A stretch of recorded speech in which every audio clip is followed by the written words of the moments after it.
And welcome to this edition of the Native News Update on this Monday, December 10th. I am the host for today's program, Paul Demain, and many of the stories right here can also be found at our website, IndianCountryTV.com. And here are some of the news stories for the day from the Associated Press and other Native news sources. The church bell that rings out to announce the deaths of tribal members on the Tule River Indian Reservation tolled repeatedly December 9th after a man went on a shooting rampage that left a daughter, his mother, and her two brothers dead. The suspect also died in a shootout with police. Authorities cornered Hector Salea, 31, on a country road in the middle of citrus orchards about 30 miles away from the reservation, and about 6 hours after the shooting Saturday night that also left two of his other children wounded. In the car with him were two daughters, 8-year-old Alyssa and 5-year-old Linnea. One had life-threatening injuries, the other did not. Authorities said Salea was fatally wounded by deputies after he opened fire on them. Authorities confirmed late December 9th that Alyssa also passed of her injuries. Authorities have not disclosed what motivated Salea to kill his relatives, who lived in a travel trailer on a family compound on the reservation of about 800 people, but tribal members said the former custodian at the reservation's casino had a troubled past. According to blogger Eric Stegman of the Center for American Progress Action Fund, with less than 3 weeks left for Congress to pass the Violence Against Women Act, or VAWA, one man is standing in its way: House Majority Leader Eric Cantor, a Republican from Virginia. The House passed a version of VAWA last May by a narrow 222 to 205 vote, which stripped protections for the LGBT, or lesbian, gay, bi, and transsexual community, immigrants, and Native American women included in an earlier Senate version of the bill. The Senate version passed by a now rare 68-vote supermajority, including every female senator. So what's the holdup? Protection for Native American women. As law enforcement victims and advocates have turned up pressure to pass the widely supported Senate bill before the end of the year, other Republican leaders have changed course and offered a compromise. Two members of senior Republican leadership, Representatives Darrell Issa, a Republican from California, and Tom Cole, a Republican from Oklahoma, an enrolled member of the Chickasaw Nation, introduced a standalone bill that responds to their caucus's concern about the Senate bill. The concern is over a provision that restores local tribal authority to prosecute domestic violence against Native American women. The Issa-Cole compromise adds protections for defendants with a new option to remove the case to federal court. In fact, Issa tried to offer this language as an amendment during committee consideration of the bill, but was shut down by Judiciary Committee Chairman Lamar Smith, a Republican from Texas, who didn't even allow a vote on it. Sitka artist Nicholas Galanin has been named the 2012 recipient of the $50,000 Rasmussen Fellowship from the United States Artists. Galanin, a Tlingit and Aleut artist, said he found out about the award a few months ago but had to keep quiet about it until the Los Angeles-based nonprofit organization made the official announcement last week. He said he was pleased to be recognized. The award comes with an unrestricted grant. Galanin isn't sure how he'll spend it, but has his eye on some creative endeavors, as well as everyday needs such as a house down payment or paying off student loans. Galanin, at 33, was one of the youngest artists honored in the 2012 USA Fellowship Program and the only Alaskan artist this year. Galanin is known in Sitka mostly for his music and silver carving, but works across a broad range of media. He has shows all over the United States, Canada, and other parts of the globe. He won a Rasmussen Foundation Individual Artist Award in 2011. A panel at Northland College in Ashland, Wisconsin on modern mining was presented last week as tribes in the Northland face a growing attempt to change Wisconsin mining laws to accommodate a deep and open pit mining operation by Gogebic Mining Company, owned by West Virginia mountaintop coal miner Chris Klein. The proposed numerous changes to the current tough laws passed by the Wisconsin legislature some 20 years ago. Featured during the presentation was Bob Kincaid of the Tule River Mountain Watch from West Virginia, where coal mining has destroyed miles of rivers and hundreds of mountaintops that have been flattened out. Here is just a part of Bob Kincaid's presentation from that evening. I come here from Appalachia, as noted, 8th generation, 9th generation, depending on what side of the family tree you're running down. That's how long we've been in Appalachia. And my father, my grandfather, and my great-grandfather were all underground coal miners. So I don't want anyone to have the misgiving that somehow I don't understand so-called coal culture. I do. But the question is, what does it mean to live with extractive industry in your backyard? And while some might think that comparing coal extraction to taconite extraction is comparing apples to oranges, I would say instead that comparing ammonium nitrate explosives to ammonium nitrate explosives, comparing fuel oil explosives to fuel oil explosives, comparing heavy metals in your water to heavy metals in your water, comparing poison in your air to poison in your air is in fact comparing apples to apples. Because that is the reality of our lives back in Appalachia, and frankly, if this mine comes through, it is the reality of what you may expect here. In West Virginia alone, 5.5 million pounds of those high explosives I just mentioned are detonated every day. That works out to about a Hiroshima every 9 days. As a result of the explosions and as a result of the leaching of toxins into our water and blasted into our air, 4,000 West Virginians who happen to live in mountaintop removal communities die every year. There are between 4,000 and 7,000 mountaintop removal workers. So in essence, one individual, one innocent individual is asked to exchange his or her life, be they young, be they old, be they male, be they female. They are asked to exchange their life for one person's job every year.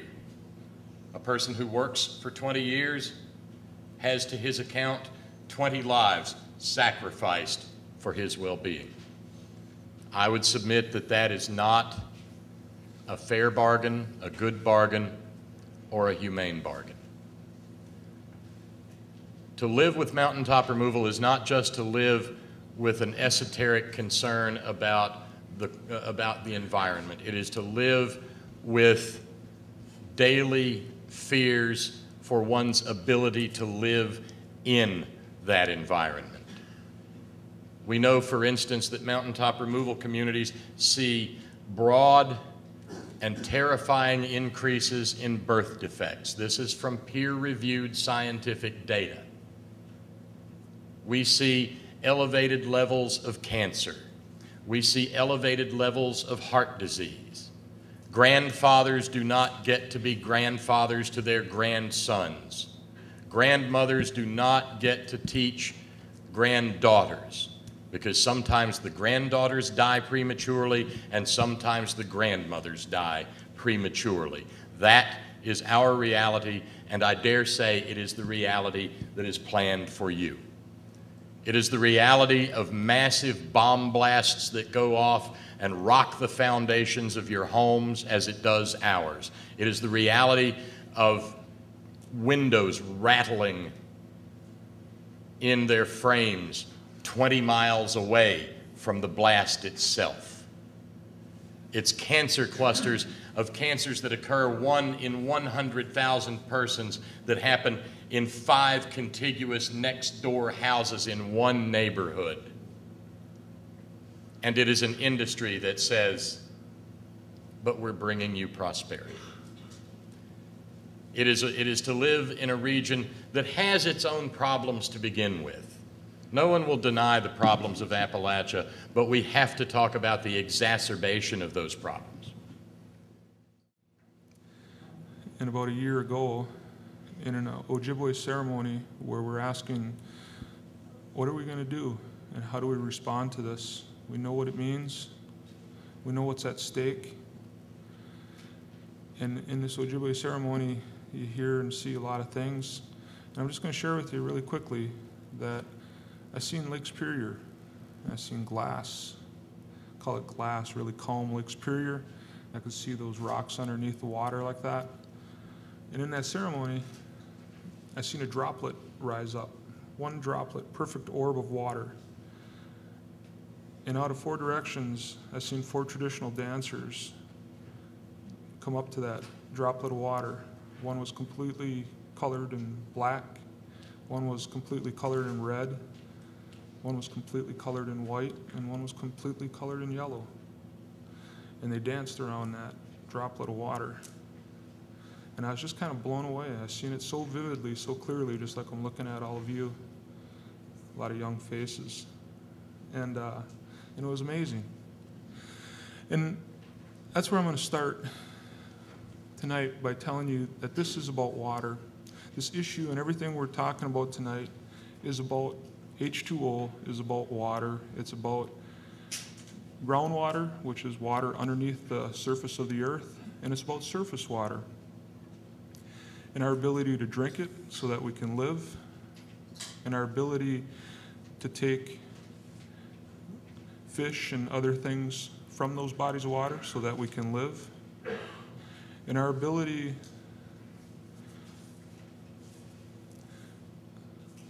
to die and leave our children here with the thought, maybe our last thought, that they're going to have the types of things they need to live.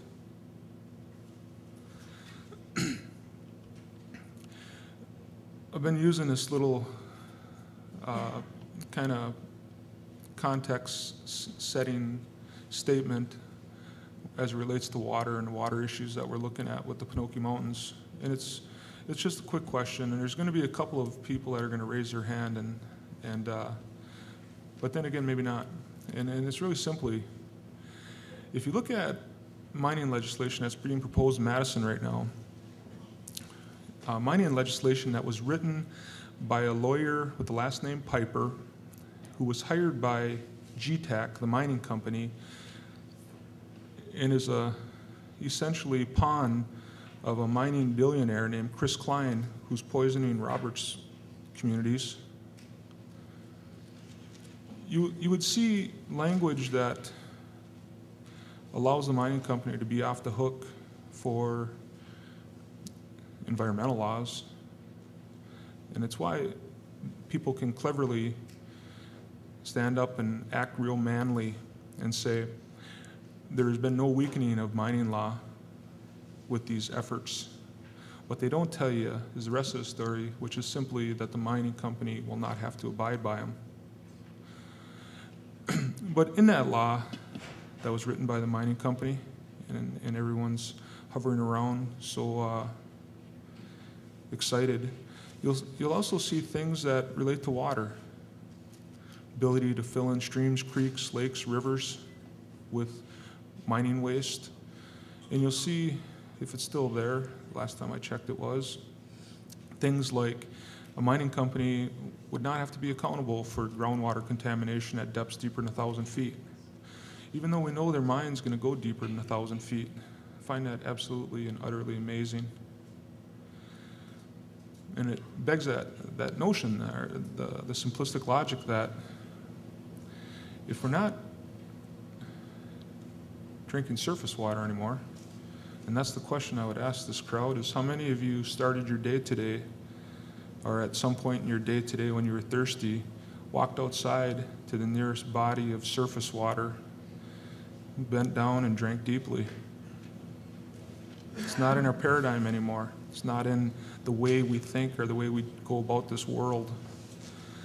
But the notion that a mining company would not have to be accountable for groundwater contamination, or that if private wells dried up, there'd be no recourse for citizens against the mining company, is that we must be able to go somewhere else to get drinking water here in Ashland County. And that is really interesting, because if we can't drink surface water, and legislators in Madison are okay with our water under the earth, our groundwater being poisoned, they must have some thoughts about us going somewhere else to get water to drink. And the fact of the matter is we're sitting here in a stronghold of fresh water for the nation. And I've said this before, do they want us to go out to out west where the Navajo and John McCain are battling over water rights, or to Oklahoma where they're battling over water rights with Choctaw, or down towards Texas where T. Boone Pickens, the billionaire, is buying up aquifers so he can sell water to Dallas and Fort Worth, or to Ted Turner, who's buying aquifers? Is that where this is all ultimately headed, under the banner of a big American flag waving capitalist society? I hope not. The entire presentation can also be found at our live stream library, and that URL is down below. A treasure trove of Dakota tribal books, photographs, artwork, and artifacts are coming to Sioux Falls to stay after almost a half a century in a collection at Blue Cloud Abbey's American Indian Culture Research Center. The move to the Center for Western Studies on the Augustana College campus ends concerns about the future of the collection after the Abbey closed August 5th. While some beadwork, quillwork, and other items in the collection are being returned to members of the Sisseton-Wahpeton Sioux tribe, many of the 4,000 books and 40,000 photos were delivered in late November to the center in Sioux Falls. The decision to move the collection established by the Reverend Stan Maudlin 45 years ago at the Abbey near Marvin is a wonderful testimony to the relationship between Father Stan, Blue Cloud Abbey, and the Center for Western Studies over many, many years, according to Harry Thompson, the executive director of the Sioux Falls Center. And that's going to be another roundup of news from Indian Country on this edition of the Native News Update. We want to say miigwech for joining with us, and come back again soon.